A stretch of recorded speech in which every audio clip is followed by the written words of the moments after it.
there, investors. Stuart Kruse with Kruse Asset Management. And I've been getting some emails and some questions about the upcoming recession. And I'm sure if a couple of people, 2 or 3 clients are asking about a recession, then 20 or 30 behind them are curious about it and didn't send in an email. So I wanted to talk to you a little bit about the signals, because we use the data to try and decide what we're going to do with the client's money and protecting the client's money, as opposed to what's being said on CNBC and Bloomberg. Because let's face it, the days of Walter Cronkite are over. There's no more delivering just the news. You know, the media is out there vying for your attention and your advertisement dollars, so they need to play on your fears and portray extremes so that you pay attention. Okay? We like to look at the data to see actually what occurs and what's the likely outcome. Anything could happen, but what we want to do is play the odds. So let's start to look at some of the data, what we have here. I'm going to go to the charts. So here we are on the 13th, and the market was right around 29.30. This is the S&P 500. Kind of the average results were around 29.30 the day before, and we had a gap up here, big move up from the day prior to that. So we had a nice day at 29.30, and then we had a humongous gap down. So really, we round tripped this one day up and down. So this was kind of an anomaly, but from here we were down 800 points. So that's a big number in the marketplace, 800 points, but the reality is it's closer to 3%. And the S&P 500 was up roughly 17% on the year at that time. So to pull back 3%, not that big of a deal, especially considering that the average returns of the S&P 500 are closer to 9 to 10% a year, and we're only about 2/3 of the way through the year with a 14% upside. So still pretty robust S&P 500. But even with that, we look at this, let's just pick this as the top. We're down 800 points.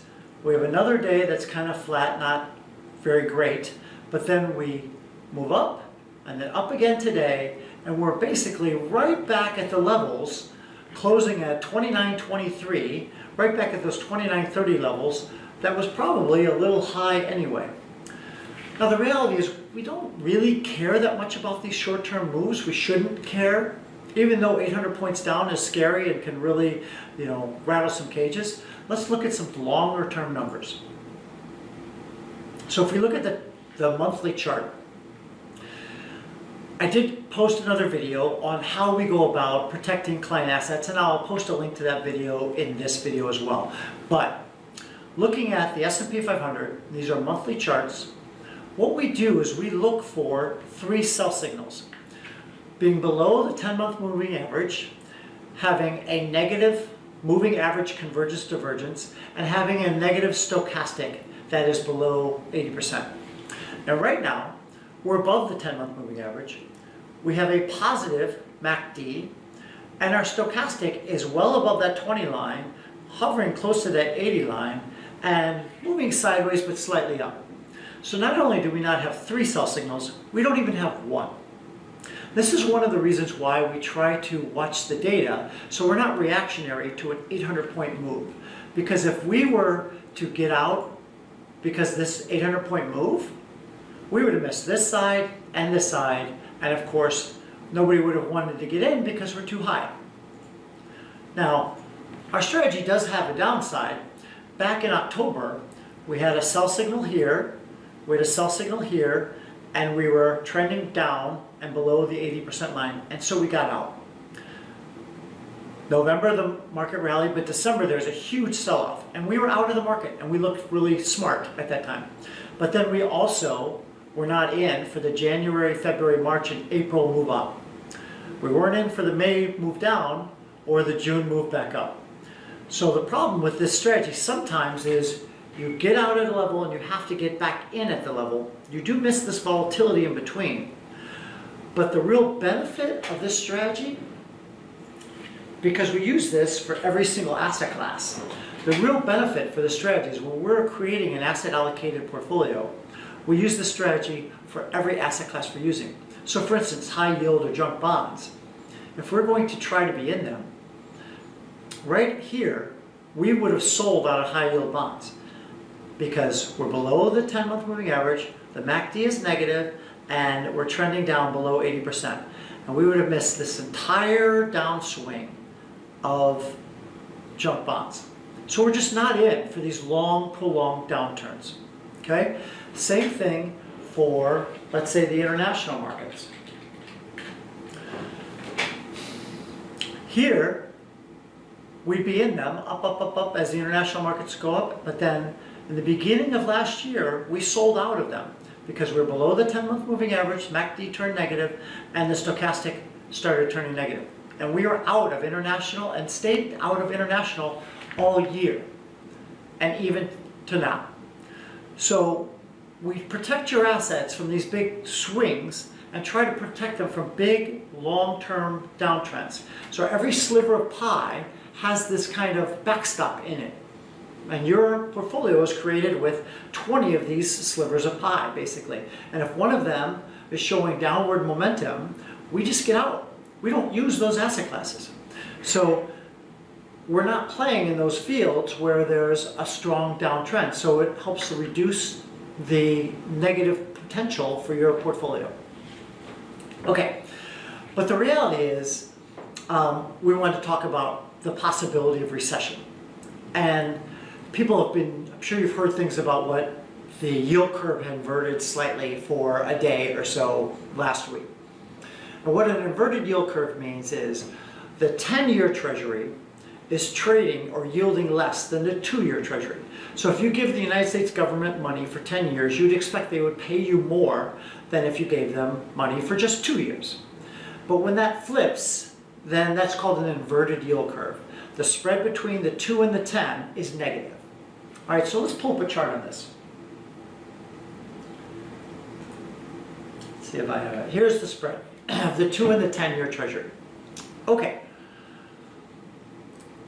If we look, here is the zero line. So anything below this line is an inverted yield curve. This blue gets below that line, that means the yield curve inverted. These gray bars are representative of recessions during that time. So what you'll see is this yield curve inverted here, and we got a recession. And then it inverted again, we got another recession. It came down, came close to inverting, no recession. Inverted, recession. Came close to inverting, no recession. Actually inverted for just a little bit, still no recession. Finally inverted here, got a recession. Same thing here and there. Now, this is where we're at, 7 basis points. We are not inverted yet. Now, there was a day or a moment where we were inverted, but traditionally you have to stay there for a little bit to actually classify or categorize it as an inverted yield curve, and we are not there. And furthermore, when you look at this chart, what stands out to you is once the yield curve inverts, you have 6 to 9 months before you actually have a recession, which is defined as 2 quarters, roughly, as 2 quarters of negative earnings growth. Okay? That is not what we're seeing right now. So the yield curve has not inverted, and we are not seeing a pullback in earnings growth. Furthermore, the Fed is trying to keep the yield curve from being inverted just because of this perception. Well, let's talk about the Fed mandate. The Fed has 2 mandates. They're supposed to keep unemployment low and inflation at roughly 2%. So here's a chart of unemployment. This is a 5-year chart of unemployment, and as you can see, it has trended down, down, down, down, and is basically at one of its lowest levels of all time, 3.7%. Now, when I was in school, 6% was considered to be full employment. Anything below 6% was considered to be inflationary. Now, we haven't even seen 6% unemployment in these last 5 years. That's how good unemployment has been. And as far as inflation, we're trying to hit this 2% number. We're at 1.81. That's pretty darn close to the 2%. So if the Fed is really looking at the data, stock market's at pretty nice levels. The 2 mandates are almost right on target, as well as you could possibly get given the error in the data. So I don't really see the Fed needing to accommodate anymore, but that's really the data what we have here. So what you're really concerned about, though, is the stock market itself. And the stock market over the long term follows earnings. And what some people have said is, over the long term, the stock market is a weighing machine, means it weighs the data that comes out. And over the short term, it's a voting machine. So in the last couple of days, it was voting negative because it didn't like what it was seeing, so there was some panic in there. But the reality is, long term, we look at the actual data and the earnings, because the stock market follows company earnings. If the company's not making any money, the stock's not really worth anything. The stock of a company is based off how much money is that company going to make in the future. So let's take a look at some of the earnings. Here are the earnings projections. So here is the S&P. These are from our friends at JP Morgan. Here's the S&P since 1999, so 20 years of data. Here's in 2007 when we peaked up and it looked like we had negative earnings, and we went through a big pullback in the 2008 economy. We actually had no earnings in the S&P 500 for a quarter. But since then, even by 2012, we passed that peak of 2007, so 7 years ago, and since then, we've pretty much been on a tear and a roll. So we've been up with earnings. Now, I mentioned that pullback in October and December, and what spooked the market in December was they were projected 2 to 3 quarters of negative earnings growth, so downward revisions of earnings. But that's not actually what we saw, which is probably why the market rebounded. What we saw was one down quarter and then up quarters, and what's projected are further up quarters. So we're not projecting negative growth. We did have one down quarter, but the next subsequent quarters are projected to be positive. And not only that, the earnings estimates that have come in the last quarter, more than 70% of the companies beat their estimates. So the likelihood of downward revisions will be small. So let's talk about these downward revisions. Here are net earning revisions. And as you can see from this chart, here are the recessions in gray bars again. When you have negative revisions, sometimes you get a recession. You've had negative revisions here, flat. You had negative revisions here, and there was a recession. You had negative revisions here, no recession, no recession. Here we had positive. Never when we had positive revisions have we had a recession. So not only is the yield curve not inverted, we're getting positive revisions, and our earnings are projected to be higher quarters and quarters from now. So that doesn't suggest that there would be a recession. Could this change? Of course. If there was some sentiment or something that happened in the marketplace that caused the velocity of money to slow down and there was a change and investment stopped, then you could have a sell-off and less earnings. That's possible. But if we're looking at kind of some metrics and why that might happen, really want to look at valuations of the companies and the earnings themselves over the long-term historical averages. So what we see here is a chart of the PE ratios, which is price to earnings. So the price of the S&P divided by the earnings of the S&P, because the price follows the earnings, and how that ratio has been over the last 25 years. And the ratio is around 16.2. So here's the average line.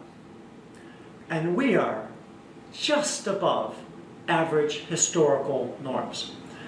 Now there's definitely been times where we've been overexposed, and in 2008 we came well under these numbers. Now these dotted lines above and below are one standard deviation. A standard deviation is an average deviation away from the average.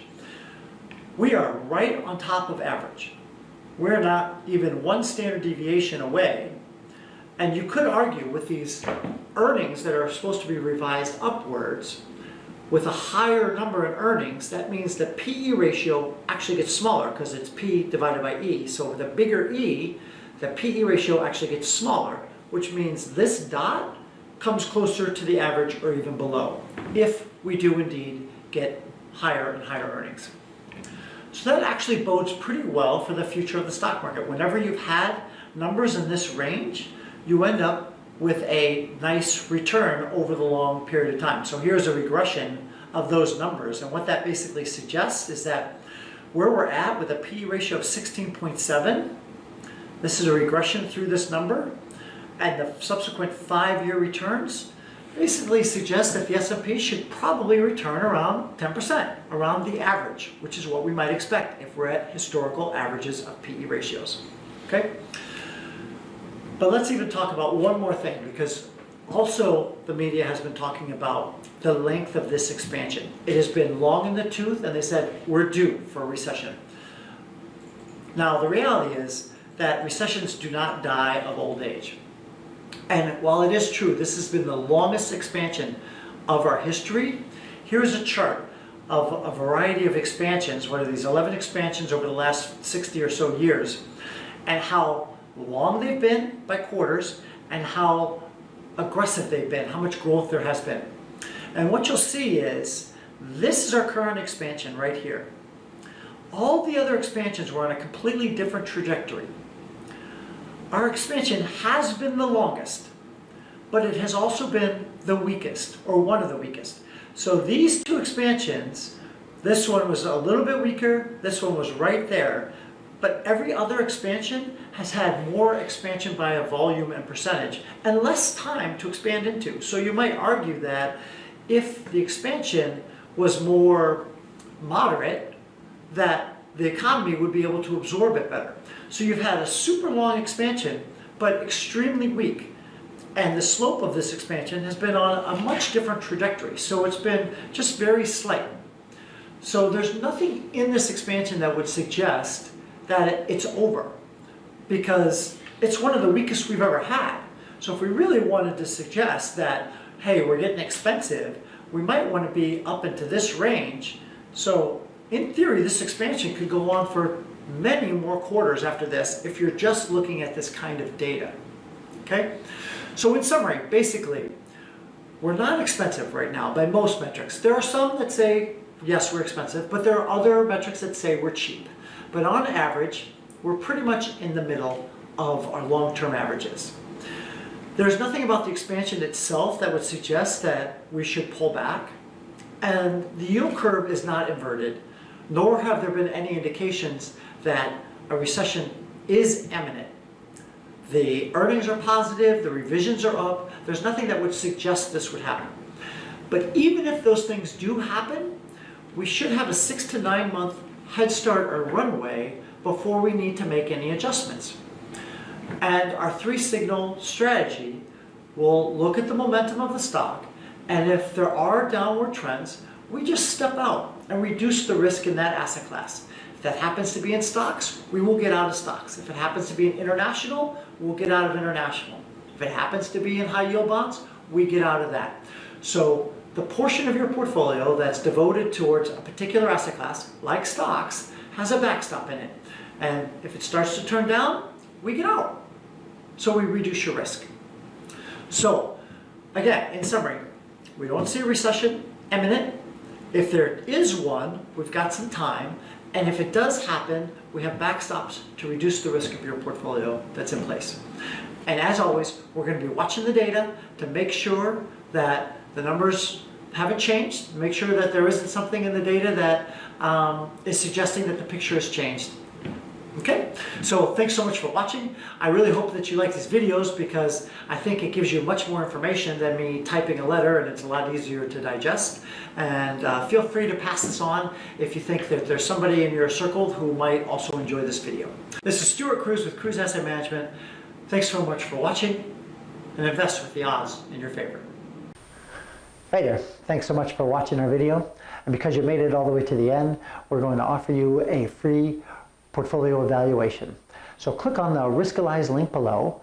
That's a 7 to 12 questionnaire that will numerically evaluate the risk that you're willing to take on. And let's see if it's in alignment with your current portfolio.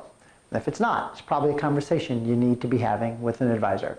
Thanks again, and I look forward to seeing you in your next video.